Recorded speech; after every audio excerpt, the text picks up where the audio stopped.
I'm the Doctor. I'm a Time Lord. I'm from the planet Gallifrey, the constellation of Exterminating.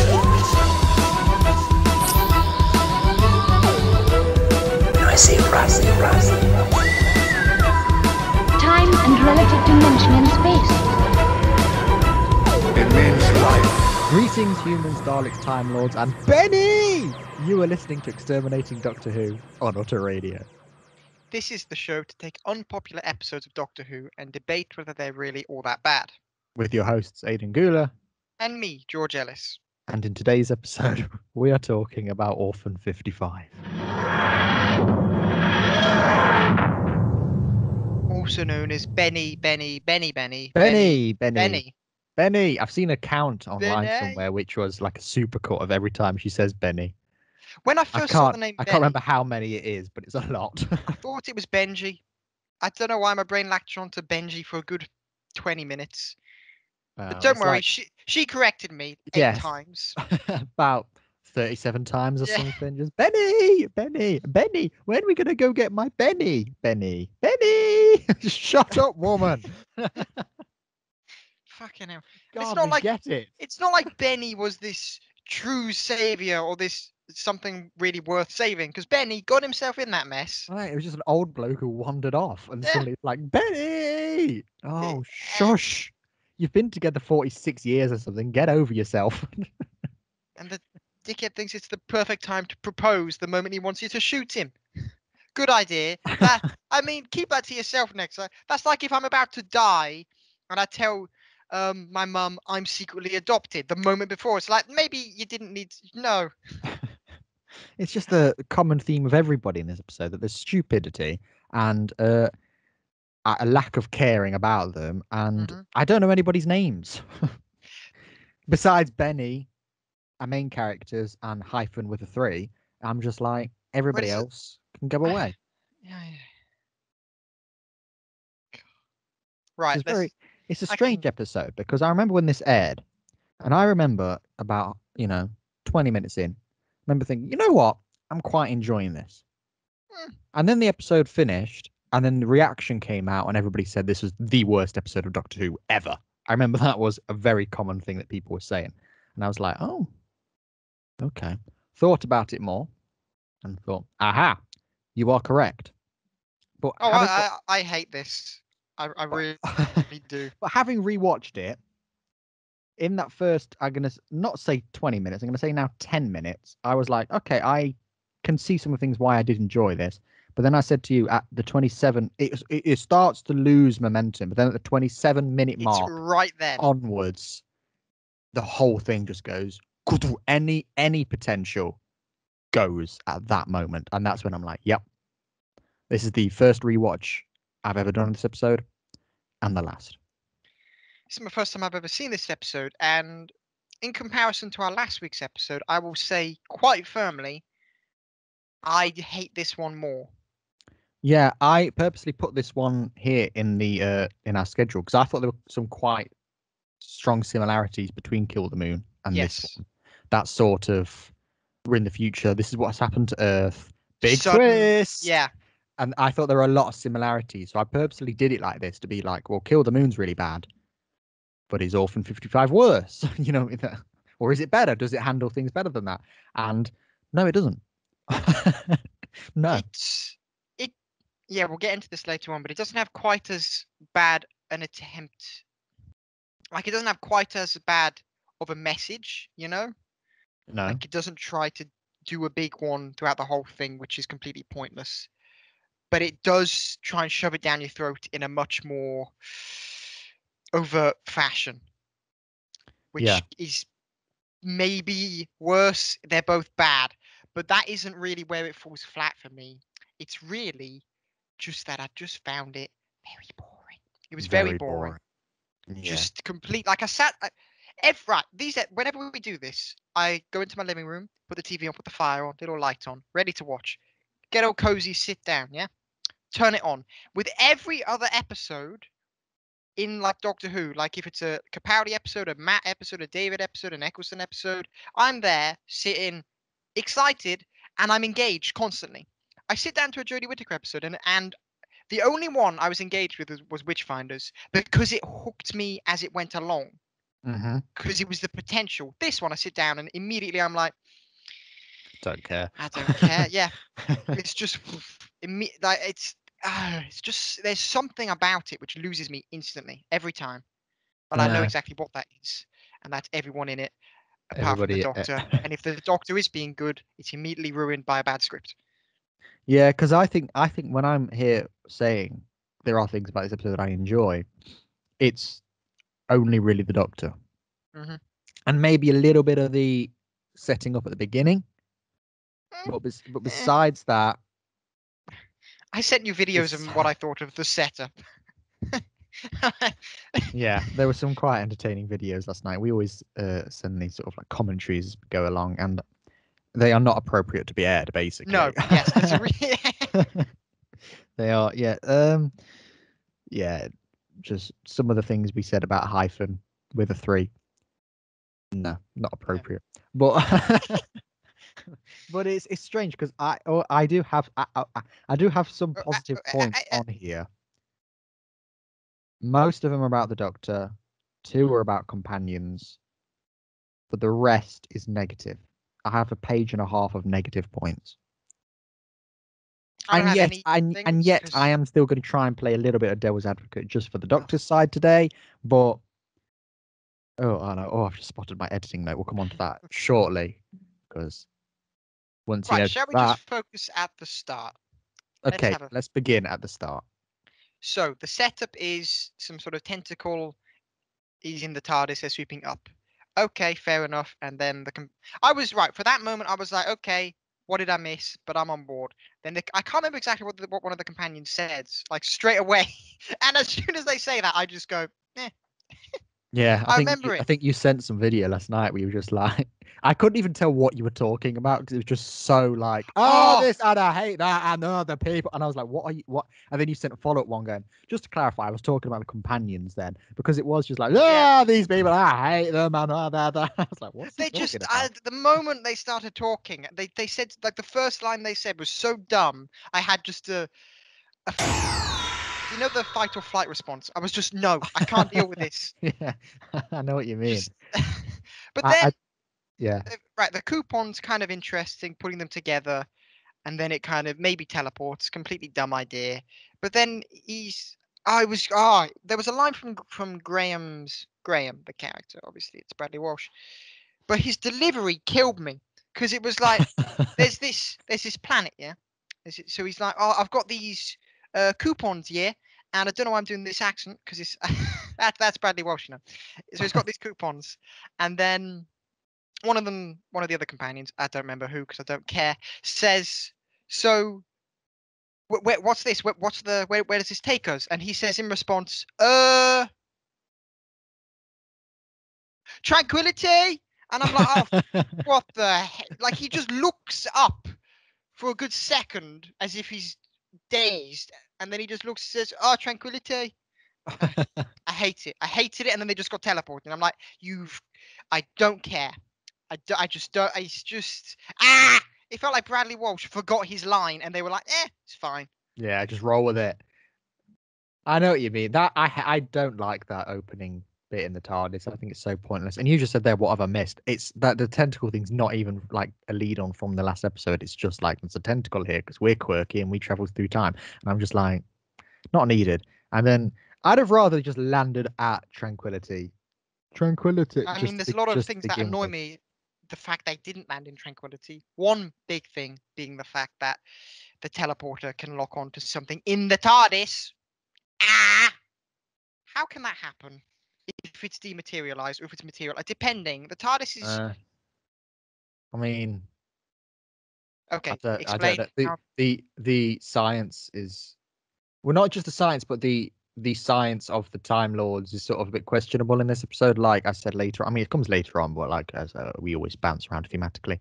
But later on, when the Doctor suddenly does like mind reading on the Dreg, and I'm like, since when was the Doctor ever able to do this? What is the point of the Doctor ever questioning anybody when she can just go up and touch the forehead and go, aha, I know everything about you. And it's like, since when has she ever been able to do that? It's just so Superman in, I can't remember, like it was Golden Age or Silver Age. Pretty sure it was Golden Age. He had an incredible amount of superpowers, way too many, to the point where he had a superpower where if he snogged you, you'd lose your memory. Right. This feels a lot like what the Doctor's turning into. They're just giving her loads of powers for no real. They're just changing stuff for no reason, and it's just becoming saturated with the amount of stuff she can do. There's no challenge. It's a Superman conundrum. If you give someone all the powers on the planet, where's the threat? Where's the threat if this person can do anything? Especially as 6 episodes later, they'd go, the Doctor's the timeless child, which means she's immortal. And it's like, no. That kind of Thank you. That by definition ruins the Doctor's. If ever the Doctor sacrifice themselves, that sacrifice is now completely invalid. Because if they're immortal, yeah, that's what I'm saying. Like, anytime we ever have a Dalek in a story, for example, and the Dalek's shooting at everybody, the Doctor might as well just run forward and just go, hello, down, get back up. Hey, have you ever seen The Curse of Fatal Death, which was a comic relief sketch in the 90s, I think, written by Stephen Moffat, coincidentally? If you haven't seen it, watch it. It's brilliant. And it's basically just a load of really familiar names playing the Doctor. And he just keeps doing stupid things and regenerating every now and then. Yes, I have actually. And, I've seen it a very long time ago. Rowan Atkinson. Yeah, it starts with Rowan Atkinson. I think Hugh Laurie's in there, Jim Broadbent's in there, Joanna Lumley's in there. And it's basically the idea that is just like the Doctor gets an electric shock, drops dead, gets back up, and there's another Doctor, and then they do something else, and then they get drop it, and then they get back up, and it's somebody else. And it's just that idea. I think I said Hugh Laurie, I meant Hugh Grant. But anyway. Yeah, I was about to say I love Hugh Laurie, and I was looking and I was like, that does not look like Hugh Laurie. I get the Hughes muddled up. But basically, that's the idea. And I just think that is essentially what the timeless child means for us now. So, right, So at the beginning, our premise is the Doctor and friends arrive at this Tranquillity Spa just for a nice little holiday. The Doctor's sort of like, oh, I'll just have a look around then. And it's sort of, there's no premise that anything's wrong until we see the woman from Breaking Bad, whose character name escapes me. But when she's like playing the security guard, and we can see, oh, maybe there's actually something up. That gave me a plus point because I thought, okay, we're setting up the mystery. Obviously, it's a Doctor episode, so something's going to go wrong. But I thought it's quite nice that you're going, okay, everything isn't as it seems. So we're now on this nice holiday planet, I'll say, because obviously it's not later on, which is it's a nice idea actually. Them going on this holiday, it does look like it's made of plastic, every single room, and the thing that everything about Jodie Whittaker's series feels is it all feels very cheap. Everyone, I'm gonna completely disagree with you there and say this feels like the exact reverse of Kill the Moon from last week, where Kill the Moon felt like they'd gone flat pack set. Sure, this one felt like there was actually some money put into it. No, because we have very limited cast. When we're in the Tranquillity Spa, it felt better. Like they were just at a hotel. And obviously the camera fools us because it's shot in really good quality and it's shot in 4K now. So obviously that fools us. But compared to last week when it was just like, shall we use the same set in every other Capaldi Space episode? Yes. This one feels a bit different. You can recognize that. I couldn't. So I didn't have that idea with the last episode. But with this one, it does. It all. I will say the sets mostly are relatively good, but the problem is the sets are almost certainly just places. Yes. Yeah. I think that's probably the difference, actually, because last week we were completely on sets, and sure, the moon looked all right. The space station looks so basic. Yeah. Whereas this time it does look like actual locations, and the tunnel that they run up later on has been used in so many other Doctor Who episodes. For example, the Doctor's Daughter. That tunnel was in the Doctor's Daughter as well, and I was like, "Oh, we're here again, are we?" But you just I think the reason it feels cheap to me is because the acting never feels, from anyone apart from the Doctor, it never feels like they're giving it their all. So like the extras always feel like they're there to die. There's no the costumes are just dyed hair, which doesn't, like it's not like you've got this like and the biggest thing that makes this feel cheap is the alien, everything about the alien, the CG, the fact we only ever see one like actually there at any time. The I don't know. It all feels like there's I less think it's money. I They know what have you to mean. It find feels workarounds. I think it feels cheap for maybe this instance, but I think it's not representative of the Jodie Whittaker era as a whole because the BBC does actually seem to be giving it some money now. Yeah. I don't know Like if it's like the compared to reduced episode count, but it's like the Capaldi era felt like BBC were going, "What, Doctor Who's still a show? Oh, yeah, give no, it some money." okay, yeah, I That's what get it what you mean. felt like. Whereas here it feels like, "Oh yeah, Doctor Who, give that some money." It feels like it gets money Yeah. now. In But Revolution, it did feel I shouldn't yeah, it felt like there was some money in there, to be fair. In Witchfinders there was like no locations, so like no yeah, actual we're place. just not watching good examples to represent the Yes. Jodie Whittaker era That because is this is I know what you mean. There are I think the cameras do fool me, to be fair, but there are some bits that do feel cheap, like you said. The aliens with the stupid green wigs, like him, the guy off in between us. Why did they just stick him in a green wig? What was the point of him even being there? because he's famous. I can guarantee that was the only reason he's in it, to play Yeah, such a sure. completely pointless role because Yeah, he's cheapish and relatively famous. No, yeah, but to be fair, like the point when it comes to it feeling cheap is more just a pinhole look at the whole thing, because I'm getting a very yeah. limited view. So Okay, so I'm going to leave the beginning here because I actually have really nothing to say about it. Even that stupid bit when Ryan gets that thing in his hand. Like, what is the point of that? the That's just Popper so boat, pointless. Hopper. Is it Popper or Hopper? I don't know. Who cares? Right, we can talk about that for a moment. Ryan actually put in some acting after the Doctor got it out. He acted for a moment there, and actually saw emotion coming from that character. No, Do you remember that? Like when he was screaming and all that? not really. I think I've just Yeah, no, there was some emotion blanked there. over it. And then from that point forward, it's the same old monotone, doesn't seem to. Yes. Yeah, also, not even putting 100% effort. The lady, I forget her name, when she's sucking her thumb, like sucking her thumb, him. Yeah. Well, it's Like, like I said. It's like I said about Toasting Cole for all of Doctor Who. It was like he got cast in it and then just regretted doing it. That's what that's the vibe I get off yeah. Toasting Cole in Doctor Who. It's like, oh, I auditioned for Doctor Who months ago. I got that role. I didn't really want it. I'm sure. I got paid in Like advance. he's in, Could I just.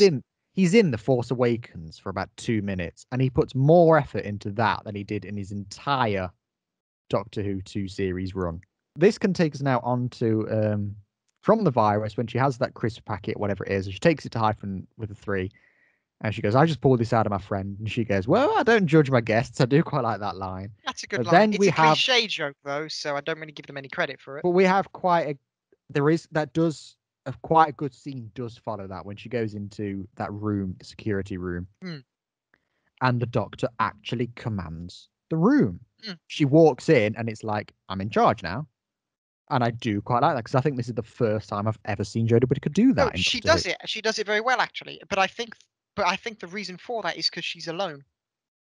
As I've said Yeah, before, I'm sure, but I'm just she going to take the shines. Doctor as the No, but Doctor she here. shines by herself, so she's able to. She doesn't have to always bat with someone who's bored out of their mind. She can just act, and the script helps her in that sense because they're not trying to bring in these other characters that are completely pointless.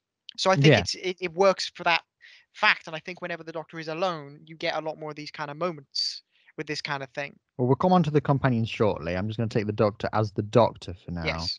But there is a bit, I can't think what the line is that the crazy Breaking Bad woman says before, where she does say something to the Doctor, and then the Doctor just spins around from the computer and just goes, "I'm the Doctor." I think that's probably the first Time she says I'm the Doctor. I'm the Doctor moment that feels like, yeah, you are actually.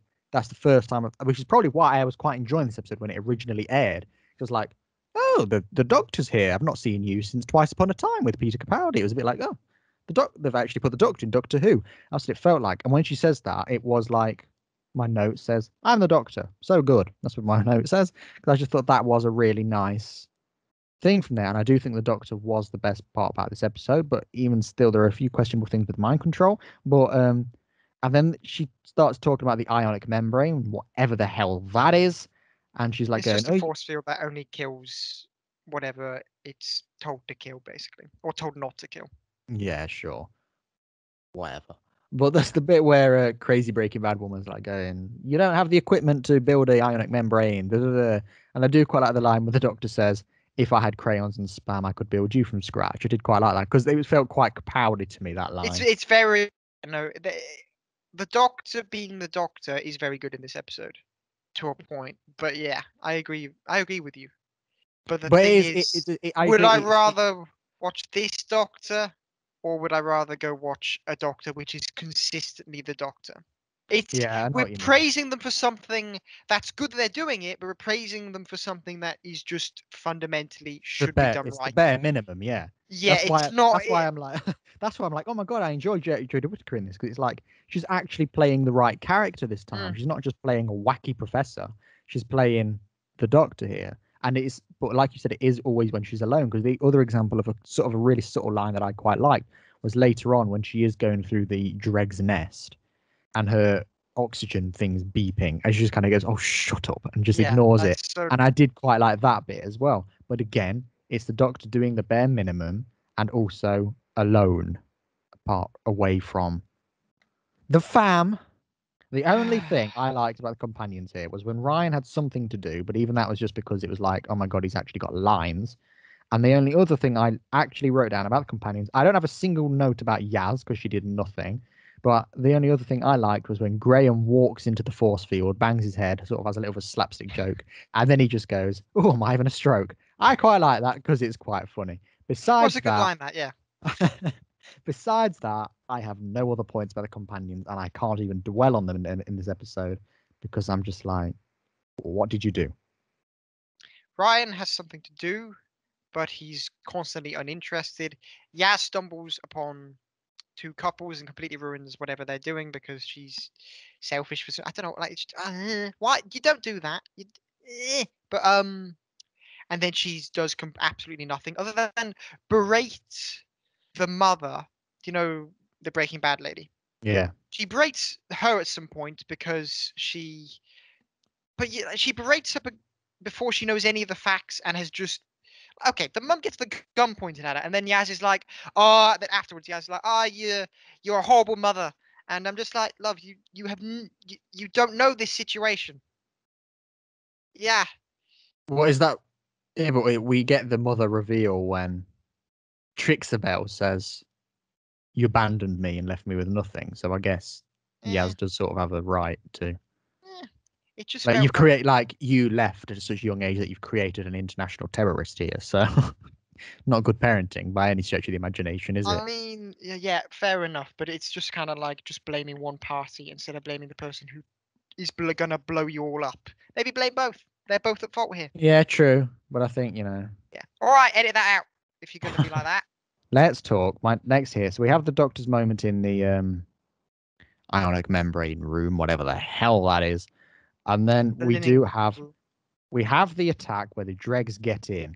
Now let's talk about the dregs and the editing here, because like you said, we only ever see, I think I counted there were 3 instances across the whole episode where we ever see a character in the same frame as a dreg. Mm-hmm. Now, every single instance, it was when the dreg is stationary. Yes. The first time it was when the Doctor was stood next to one when it was asleep. I think the second time was when the Doctor stood at the other end of the room and it was sort of moving about, but it wasn't really doing anything. It wasn't stepping. It was like it's swaying. It's just like it's.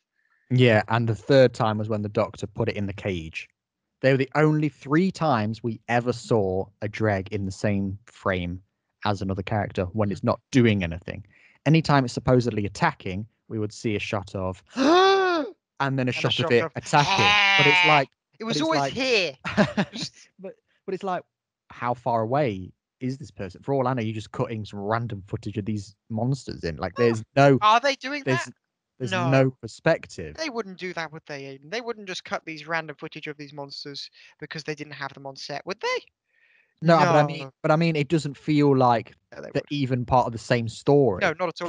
If it was like they could just put a picture of a Dalek, for example, and then be like, oh, what the hell's that got to do with anything? It That's feels what like it a feels fan edit. Yeah, Imagine if these aliens were in Doctor Who. That's what it feels like. you could literally take this episode and chop out all the drag sequences and put a different monster in because it wouldn't make any difference because you never Nope. see, you know what I mean? Just cut out those stationary scenes, but you could just go like there's a bit when they run up the corridor and they go, they've got in, and they're all shooting down the corridor. I know. And then you get a separate shot of them go, "Bleh," and then suddenly it's like the empty corridor, but it's like, well, what happened there? It's when the second guard is walking down the hall, like he's like shooting, screaming, and then we cut to a close up of one of them in a completely different. It's a different lit environment. It's basically a completely different room, and it's like, and then we cut back to him, and he's just like, no, and it's like, yeah, all right, mate, you don't even know where you are, do you? Everyone's hallucinating. And there's a bunch of incidences like that where another one where they're in this Ryan and Bella Trixabelle is in the sauna and they run in and then there's a shot of them like go "Ugh," but it's like what room is that? Are they in the same room? The same no, it's in the same room as the previous monster, but different room to everyone else. That's what it feels like. And it's I'm like sure. there's never a in that scene, very easily, all you need to do is they're in one of those little sauna rooms and you see the dreg come past their room. Boom. Yeah. We've got perspective. We know what you could just have with. like if you don't want right. Okay, I can understand not wanting to show the monster off just yet because you want to get that suspense, but that's not what they're going for because immediately we see its face like 8 times. There's no build. They're not trying to build up to the monster, so that's out the window. But what they could have done, because that would have been better, is like you're saying, we could have had a shot maybe of the feet. So they're hiding in the sauna. We look down, and then we see just pad by, just plop plop, just pad, and we're like, oh, what is this thing? And then we can build on from there.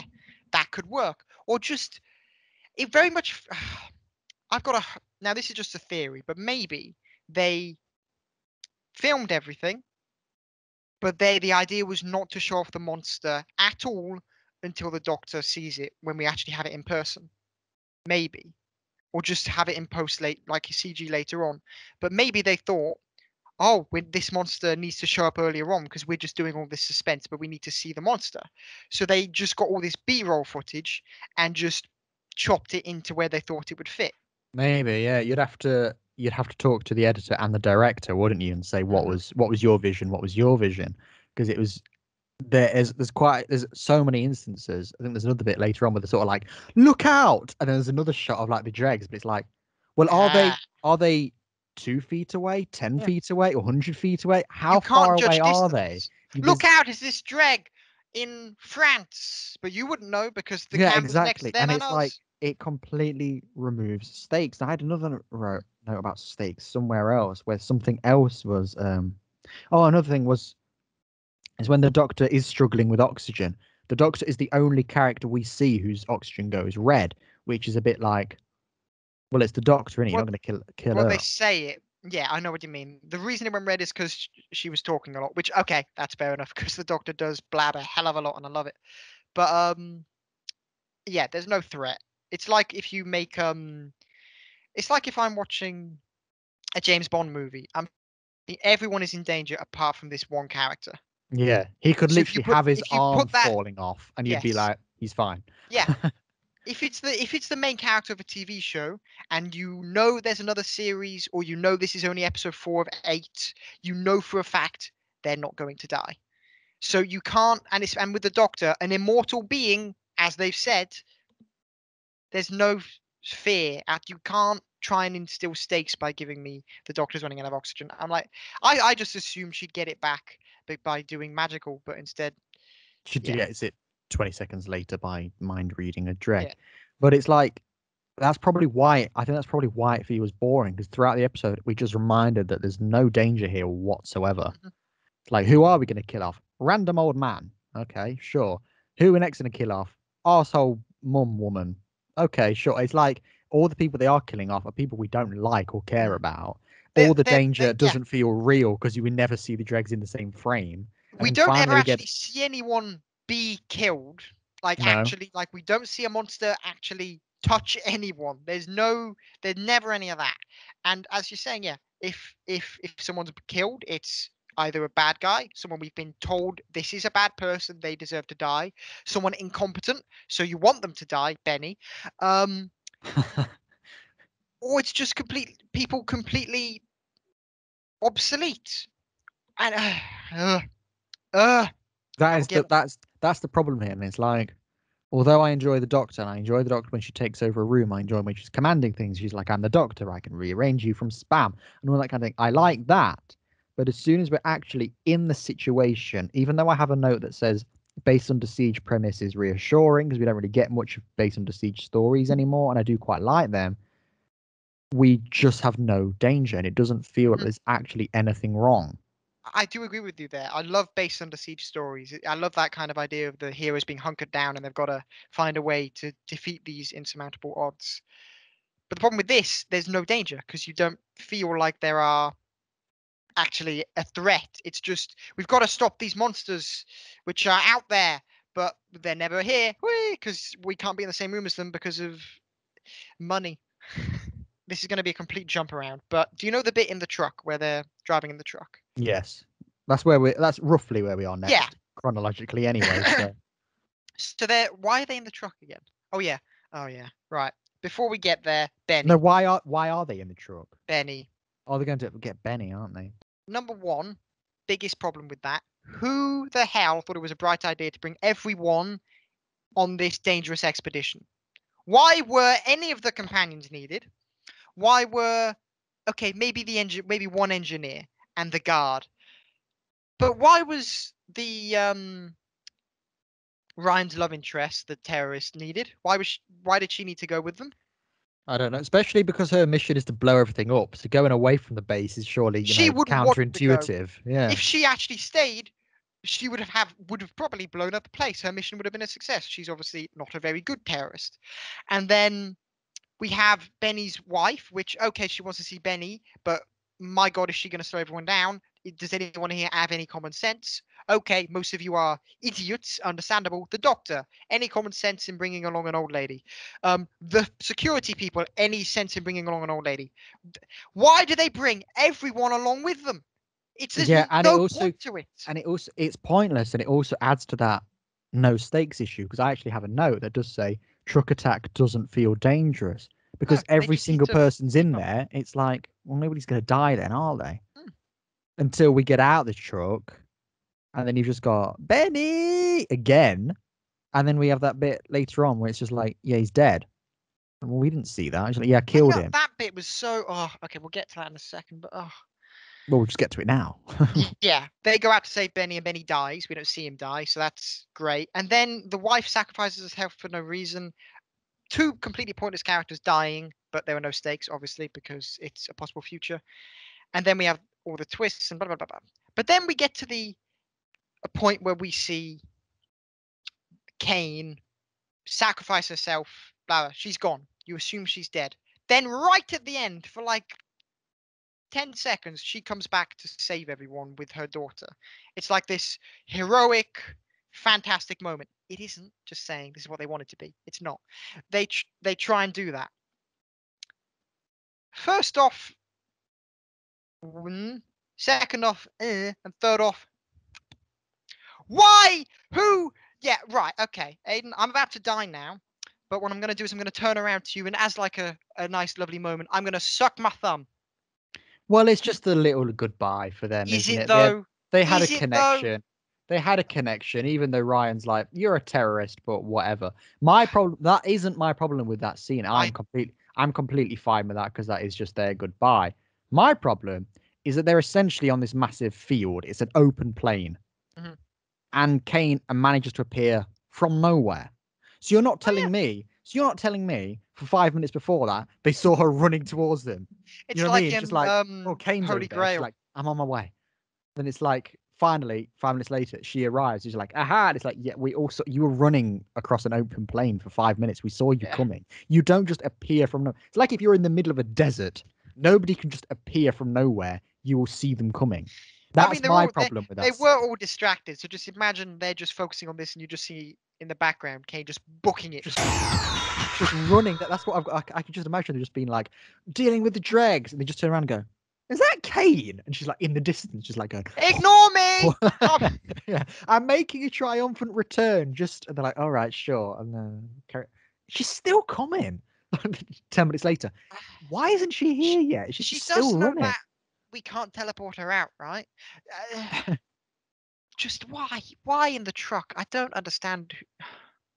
You don't need it. It's again. That's what makes it.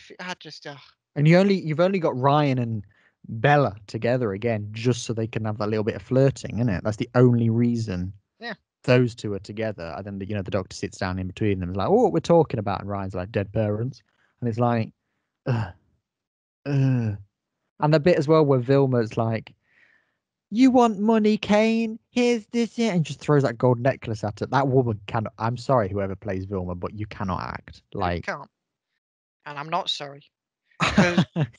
But okay, and then Kane takes the money. It's probably like Chibnall's gran or something. Yeah. It's just like, let's get her in. Kane then takes the locket and everyone's shocked at her taking it, and I'm like, good on you. I mean, you're not doing this for good on you. I don't really care about any of these guys, and I hope they all die. That's the main thing. You've been quite defensive on Kane's side in this episode, really, haven't you? You're like, because I actually found the characters semi-interesting. That's the thing. She actually had some level of maybe some depth, but she redeemed. I do not agree with what she's doing at all. But also, is it really that bad? Not really. She's just made a resort on an inhospitable planet, and it was all working fine up until the point where they got a virus. I mean, it's not really that big of a problem. It's just a bit of a mistake.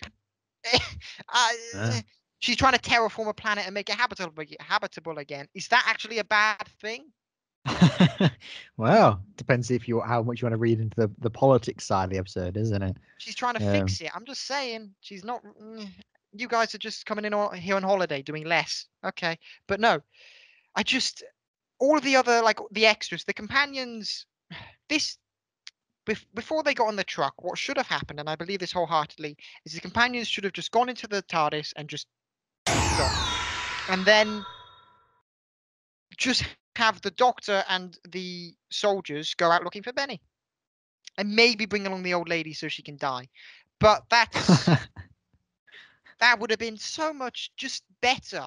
It was really at this point for me where it felt like, obviously later on it gets a lot worse, but here it's just kind of like, yeah, as you said, no stakes. But it is as soon as we get into the tunnel, and like I said to you, I think it is exactly 27 minutes or so. As soon as it's revealed that crazy Breaking Bad woman is Bella's mom, I'm like, that wasn't needed. Nope. And you get some very hammy, you're my mother acting, when it's like, okay, this is like the worst version of Empire Strikes Back I have ever seen.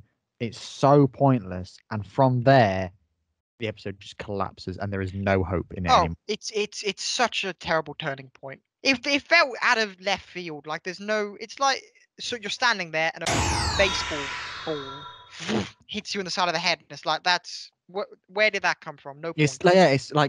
It's such a completely pointless storyline, because Bella, when she meets Ryan for the first time, she's like, yeah, my mum was dead. That's fine. Let's roll with that. Yeah. Nobody is there.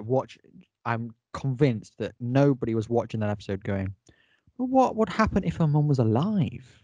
Nobody cares. It's not like, So then when they're like, her mum is alive, we're like, there's no. So point. what? Yeah. There's no point in it. There's no point. It doesn't add anything.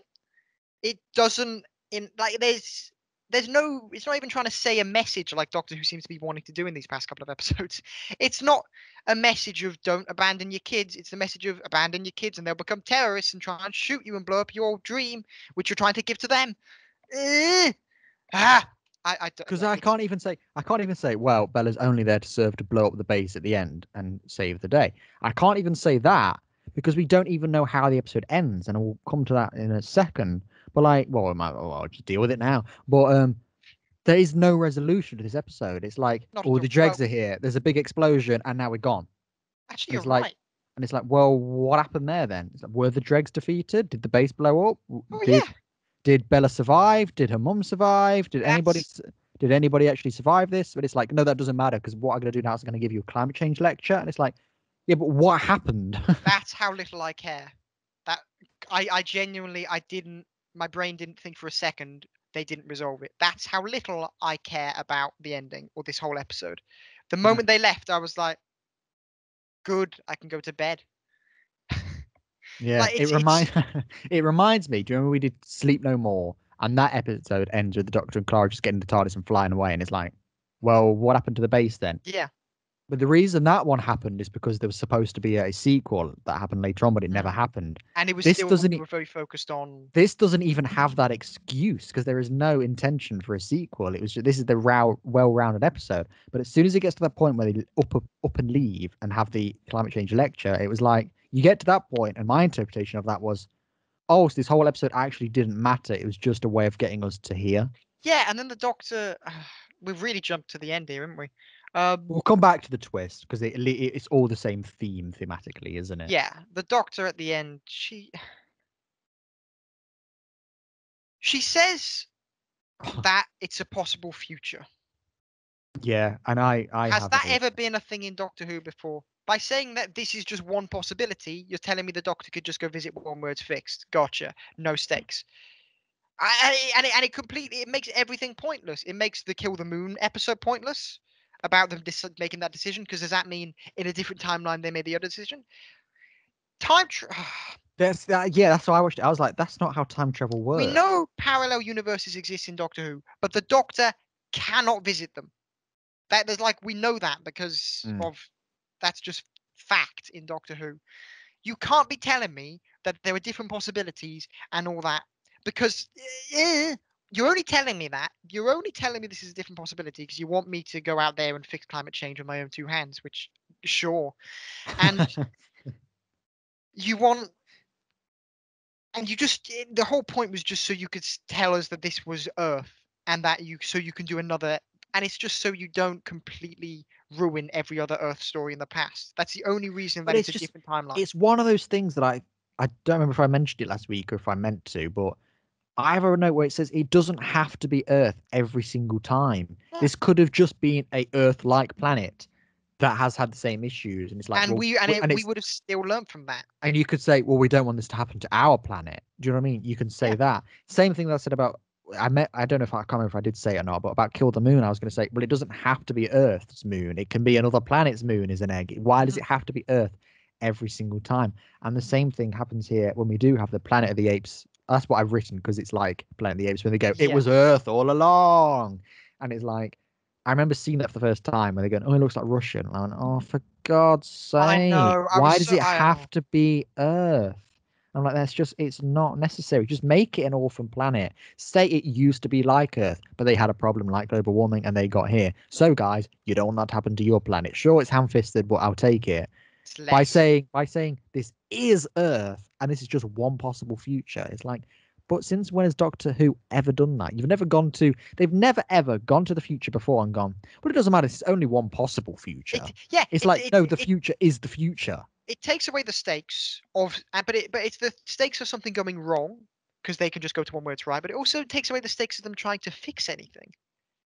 Because what's the point if it's just one possible timeline? The way I've always understood like time from the Doctor Who universe, especially in the Capaldi era, because they sort of talk about it a little bit, is I've got a pen with me here. So this will work for the visual podcast, but for the people at home, I'm going to try and explain this to you as best as I can if you're just listening. Imagine time is just a line. Like that's the start of the universe and that is the end of the universe. It has all happened. Right? That's how time is. Especially in Doctor Who, it has happened.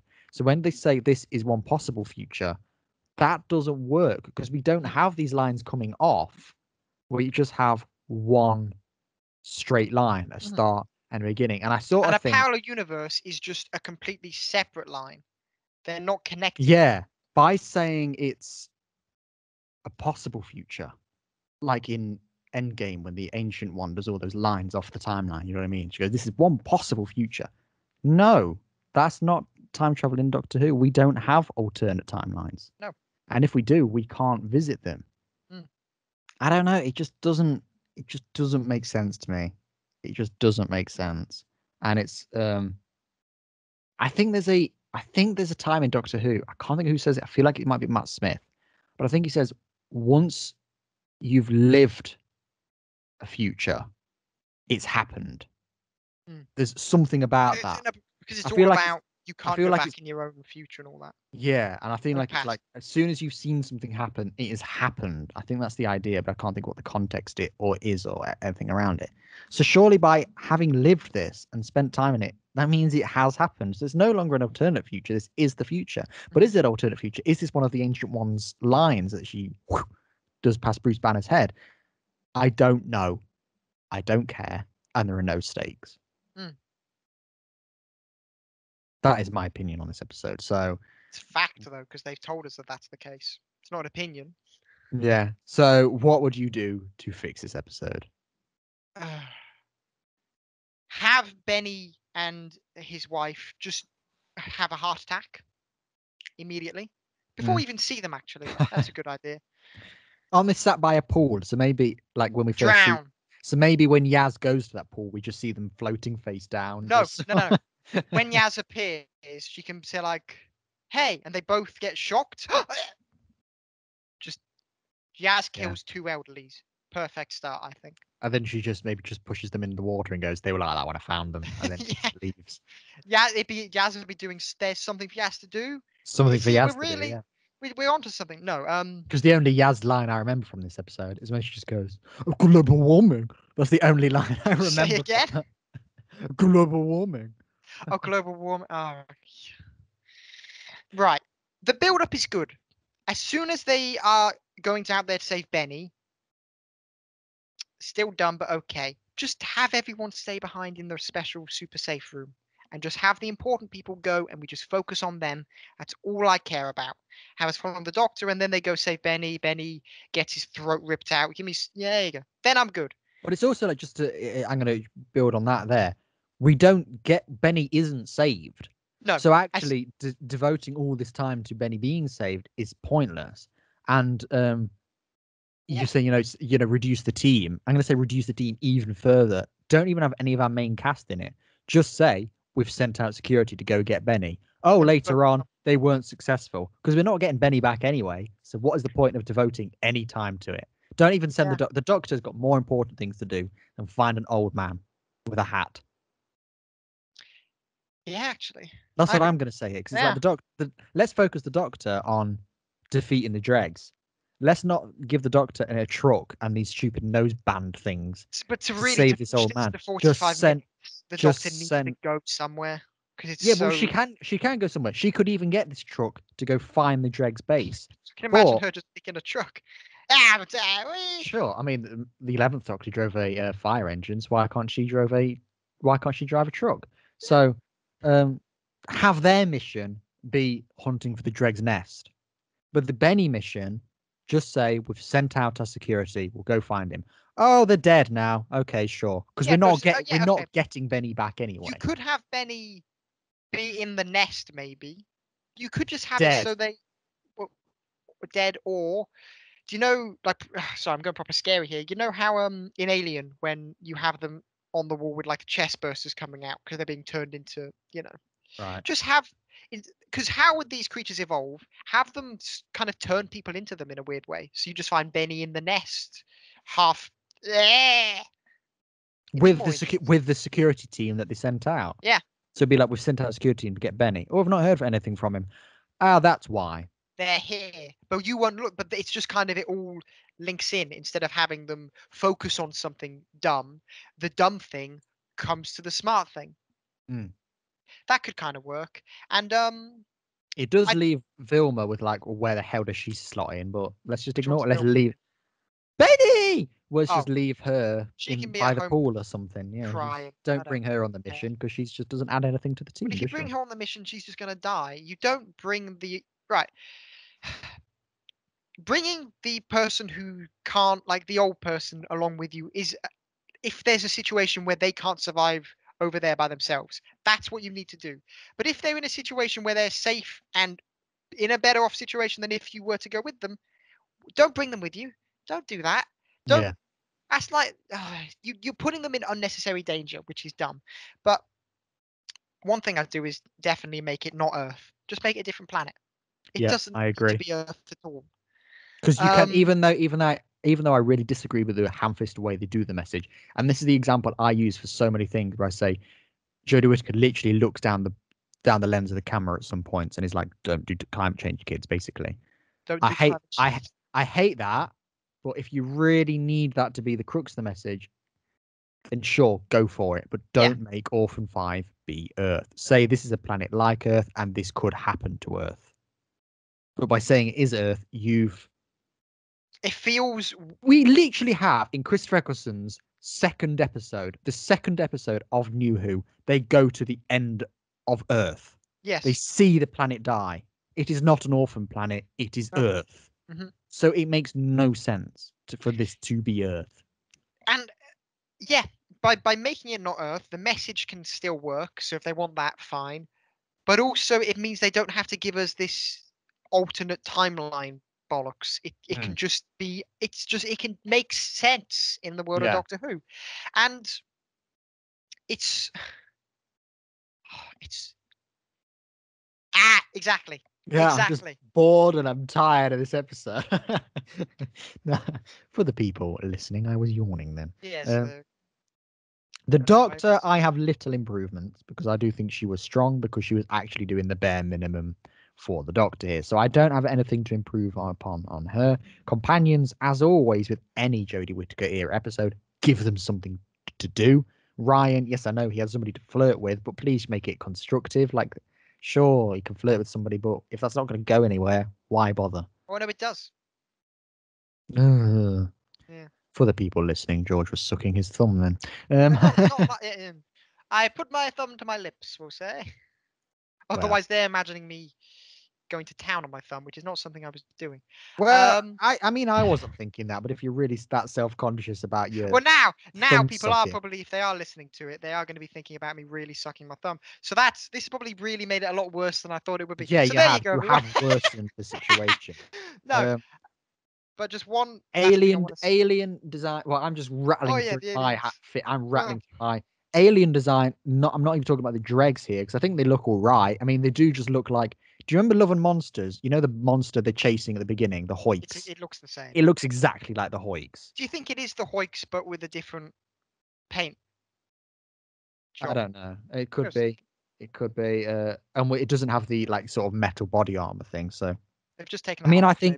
I think they look fine for what they're trying to do. I quite like the design. Yeah, when I say alien design, I mean get those stupid green wigs off people. This isn't 1986 Doctor Who anymore. That might have been in 1986 Doctor Who when everybody's got like pink jumpsuits and green hair. Sure, go for it. Green hair. But this episode aired in 2020.